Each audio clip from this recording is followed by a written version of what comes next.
मृतक की आत्मा के लिए रोज भोजन निकाला जाता है। इसके बाद तेहरवीं की जाती है और पिंडदान भी किया जाता है। दरअसल मृत्यु के बाद यमदूत आत्मा को तुरंत अपने साथ यमलोक ले जाते हैं, जहां उसके कर्मों का हिसाब किया जाता है और फिर 24 घंटे बाद आत्मा फिर से अपने घर पर लौट आती है। हिंदू धर्म में 13वीं को महत्वपूर्ण माना गया है। इसका कारण यह है कि 13वीं के बाद ही आत्मा घर छोड़ती है। इसके बाद ही मृतक की आत्मा को मुक्ति मिलती है और उसे भगवान का धाम प्राप्त होता है। हिंदू धर्म की मान्यताओं के अनुसार मृत्यु के 13 दिन बाद तक शोक मनाया जाता है। 13 दिन की इस अवधि को 13वीं के नाम से जाना जाता है।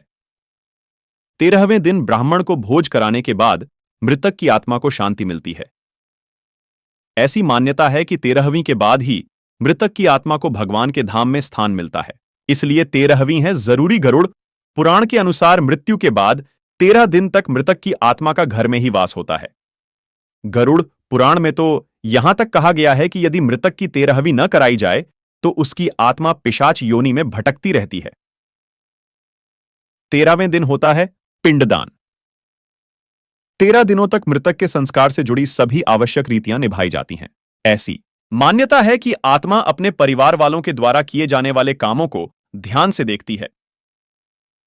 13वें दिन ब्राह्मण भोज कराया जाता है और पिंडदान होता है। पिंडदान से आत्मा को बल मिलता है और वह मृत्युलोक से यमलोक तक की यात्रा संपन्न करती है। ब्राह्मण भोज भी जरूरी 13वीं में ब्राह्मण भोज भी बहुत जरूरी माना गया है, क्योंकि ब्राह्मणों द्वारा सब क्रिया कराई जाती है।